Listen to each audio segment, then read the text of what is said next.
yeah, we got a 2018 Transit 4. We end up installing the deadbolts. Okay, this is what it does. Okay, and yeah, basically make a hole on the other side. We got a plate. The rod goes through this door, so you know, if somebody tries to break in and try to empty this guy's equipment, they won't be able to. The minute they bust this thing out, the door it has the rod across, they won't be able to open the door. And if they keep ratcheting this door, the alarm's going to fire off. And we hooked it up so he can get a text message on his phone. And then the side door, this is what the motor looks like.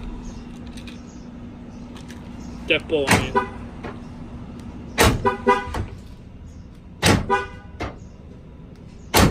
Hopefully he can get a cover, because no, it was surprising. Normally these vans come with a plate here, but ironically this one, it was out in the open like this.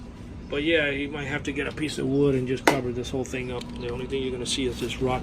And what the rod does is when you close the door, it shoots the rod forward and keeps this door from sliding back.